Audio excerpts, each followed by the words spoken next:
Halo, Assalamualaikum warahmatullahi wabarakatuh. Kembali lagi dengan saya Dio Suryanto dari Palanta Saham. Jadi, Palanta Saham kembali lagi dengan analisa-analisanya dan semoga teman-teman bisa terbantu dengan analisa-analisa dari Palanta Saham ini. Dan sebelum kita lanjutkan, silakan teman-teman subscribe dulu channel Palanta Saham dan jangan lupa like, komen, dan share kepada teman-teman yang lainnya agar teman-teman yang lainnya juga bisa terbantu dengan analisa-analisa saham dari Palanta Saham. Oke, sekarang kita lanjutkan saham apa saja sih yang berpotensi naik untuk minggu depan. Yang pertama yaitu saham RALS. Jadi saham RALS ini berpotensi naik untuk minggu depan ya, karena dia sudah berada di area supportnya. Kita lihat histori ke belakangnya di sini ya. Oke, sini titik support juga, pemantulan ini juga, dan jika kita buat garis lurusnya, nah dia sudah menyentuh di area support ya. Ini dia. Nah, dan dia sudah mengalami perlawanan di area support ini. Jadi di sini saham RALS ini sudah berada di area support dan mengalami perlawanan untuk naik ke atas. Jadi mengalami pemantulan untuk naik ke atas. Ini sebelah. Dan secara stokastik RSI-nya saham RALS ini dia sudah nah ini oke. Jadi tadi dia sudah mengalami pemantulan di area support, dan yang kedua di sini dia sudah berada di area titik jenuh jual. Jadi dia sudah jenuh untuk jual. Jadi di oversell-nya ya. Biasanya ketika dia sudah berada di area titik jenuh jual ini, dia akan mengalami pemantulan untuk naik ke atas, dan titik untuk belinya akan dominan lagi, dan dia akan berusaha mengalami kenaikan di area ini, mengalami persilangan juga untuk melanjutkan naik ke atas. Jadi siap-siap saham RALS ini akan lebih dominan di-buy oleh investor-investor atau trader-trader, karena dia secara teknikal sudah berada di area oversell atau titik jenuh jual, dan dia sudah berada di area support. Itu yang pertama, saham yang berpotensi naik untuk minggu depan. Sekarang kita lanjut. Saham selanjutnya yaitu saham PTBA di Bukit Asam. Kita analisa saham PTBA ini, apakah dia sudah cocok untuk kita beli, dan apakah sudah cocok PTBA ini memberikan kita keuntungan. Sekarang kita analisa ya. Nah, untuk saham PTBA ini sepertinya dia sudah berada juga di area support ya. Kita lihat histori ke belakangnya juga. Kita satukan titik-titik support di histori candlestick di belakangnya. Ini dia juga supportnya juga ya, 3. Nah, jika kita hubungkan, kita tarik garis lurus area support ini, nah dia sudah berada di area support dan sudah mengalami pemantulan di sini. Bisa kita lihat ya. Jadi sampai TPA ini juga sudah berada di area supportnya juga.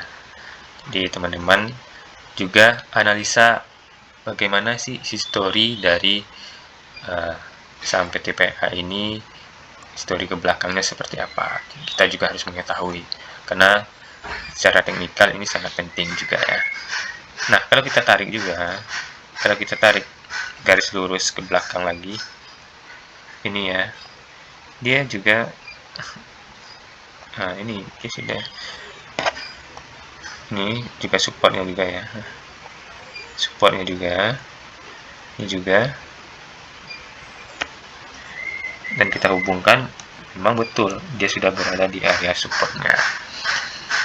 Namun sebagai antisipasi bagi teman-teman, jika dia melakukan breakout di area support ini, menembus garis support ini, teman-teman juga harus menyiapkan trailing stopnya juga. Dan ini support yang akan di support terdekatnya akan dituju seperti ini. Nah, jika dia menembus area support ini, dia akan menuju support di sini. Itu teman-teman. Dan kalau kita lihat secara Fibonacci-nya,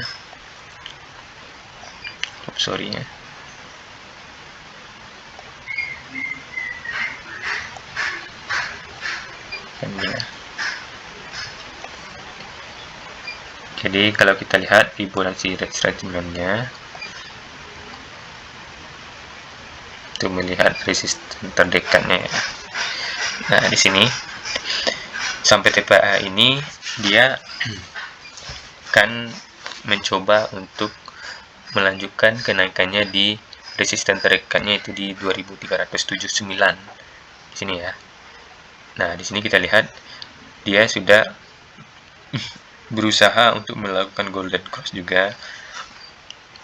MA5 ini akan berusaha untuk menembus area MA20 di sini. Jadi harus kita perhatikan juga untuk MA5-nya di sini akan berusaha untuk melakukan golden cross dengan MA20 juga. Dan biasanya dia akan berusaha untuk melanjutkan lagi kenaikannya jika terjadi golden cross antara MA5 dengan MA20. Seperti itu teman-teman. Jadi saham PTPA ini juga bisa teman-teman jadikan untuk analisa atau rekomendasi bagi teman-teman untuk teman-teman beli.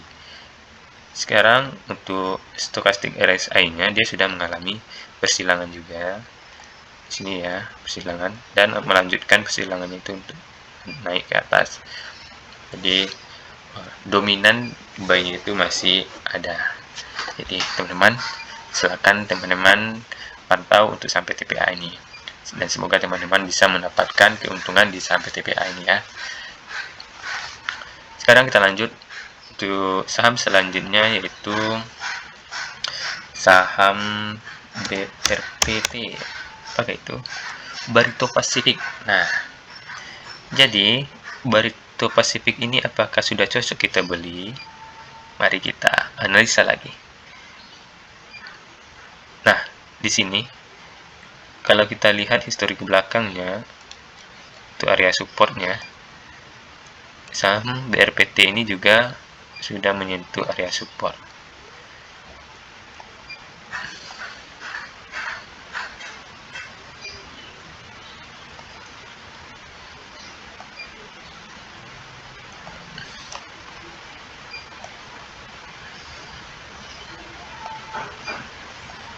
Nah, di sini kalau kita hubungkan area support di sini ya, di sini area support ini ya, dia ketika dia menyentuh support ini dia mantul ke atas, dan di sini kita lihat dia sudah menyentuh garis support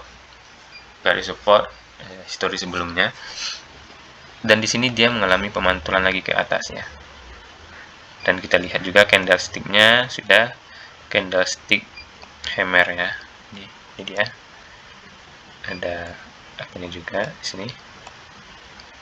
Ekornya ya. Dia membentuk candlestick hammer. Ini adalah kondisi terjadinya pembalikan arah untuk naik ke atas untuk BRPT ini. Dan di sini dia sudah menembus MA5, dan biasanya dia akan melanjutkan naik ke atas untuk melihat untuk menembus area MA20, dan jika MA20 ini ditembusnya, dia akan juga berusaha untuk menembus MA40 dan sampai MA60. Di sini jadi tes terdekatnya di area median Bollinger Band ini ya. Jadi di MA20 di harga 923. Jadi teman-teman bisa pantau saham BRPT ini, karena saham BRPT ini sudah menunjukkan kondisi pembalikan arah dan akan berusaha untuk melanjutkan kenaikannya juga. Dan kalau kita lihat secara stokastik RSI-nya, dia juga berada di area titik jenuh jual juga, dan sudah mengalami persilangan untuk melanjutkan ke atas juga ya di sini. Jadi itu untuk saham BRPT, saham Barito Pasifik.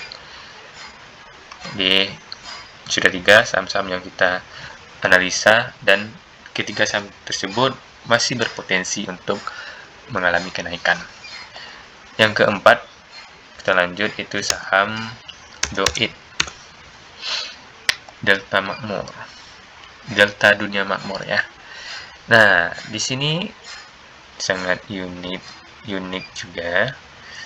Bisa kita lihat saham Delta Makmur ini secara Bollinger Band dia sudah mengalami mengecil ya. Kondisi Bollinger Band-nya sudah mengalami pengecilan. Biasanya jika kita memakai indikator Bollinger Band ini, untuk Bollinger Band, ketika candlestick tersebut menyentuh area bawah atau area garis bawah Bollinger Band, biasanya dia akan mengalami pemantulan untuk naik ke atas. Nah, di sini kita lihat untuk analisanya, dia sudah berada di area garis Bollinger Band bawahnya. Nah, biasanya dia akan mengalami pemantulan untuk naik ke atas. Nah, kalau kita lihat area supportnya juga seperti itu ya, di sini juga. Dan kalau kita hubungkan garis supportnya ini akan membentuk garis lurus. Nah, ini dia. Berarti untuk saham Doit ini juga sudah berada di area support. Jadi ini sangat besar kemungkinannya untuk mengalami pemantulan lagi ke atas. Seperti itu teman-teman. Jadi teman-teman juga perlu melihat histori-histori ke belakangnya juga, dan area supportnya. Kita harus paham area support dan resisten suatu saham tersebut, karena ini sangat membantu teman-teman untuk melihat posisi buy-nya teman-teman membeli saham. Nah, kalau kita lihat secara stokastik RSI-nya, di sini dia sudah berada di area oversell ya, oversold. Jadi dia sudah mengalami titik jenuh jual. Dia mengalami kejenuhan di area jual. Jadi dia akan lebih dominan lagi di titik beli-nya. Jadi kondisinya di sini dia akan berusaha mengalami persilangan dan melanjutkan naik ke atas. Seperti itu. Oke. Nih. Dia akan berusaha untuk mengalami persilangan dan melanjutkan naik ke atas. Jadi ini ciri-cirinya saham Doit ini akan mengalami pemantulan untuk melawan arahnya. Jadi semoga Senin depan saham Doit ini akan berubah dengan candle hijau ya. Jadi teman-teman bisa mendapat keuntungan di saham Doit ini. Jadi ya, yang harus teman-teman ketahui untuk area support dan resisten ini, teman-teman harus memakai juga sabuk pengamannya agar teman-teman tidak mengalami kerugian terlalu besar jika terjadinya kesalahan dari analisa kita. Kita juga membuat trailing stop jika terjadi breakout di area support ini.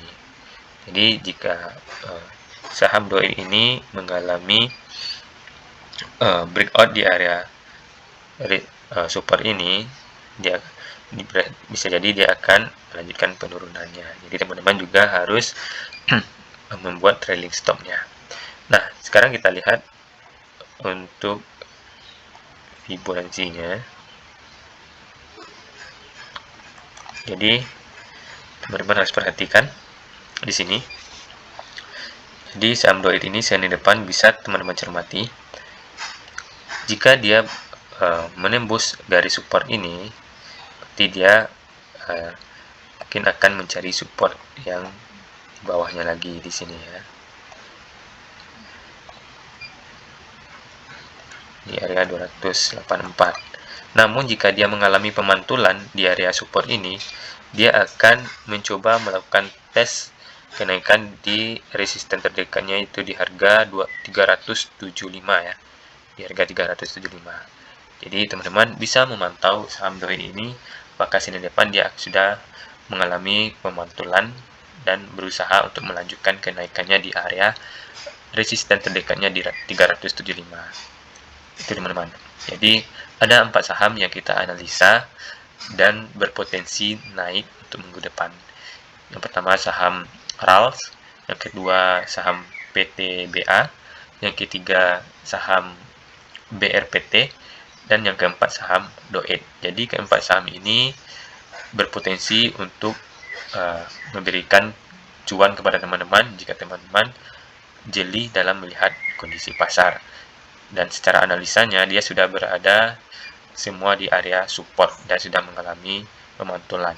Dan secara stokastiknya juga dia juga sudah menunjukkan mengalami titik jenuh jual dan berusaha untuk kondisi buy-nya akan lebih dominan seperti itu. Jadi teman-teman, silakan teman-teman analisa lagi dan sesuaikan dengan kondisi teman-teman juga, dan semoga teman-teman bisa mengambil posisi buy dan mendapatkan keuntungan dari 4 saham yang kita rekomendasikan tadi. Oke, sekian dulu dari Pelantas Saham. Semoga teman-teman selalu mendapatkan cuan dan selalu mendapatkan keuntungan. Salam dari kami dan salam profit, dan sampai jumpa lagi di channel selanjutnya. Bye bye.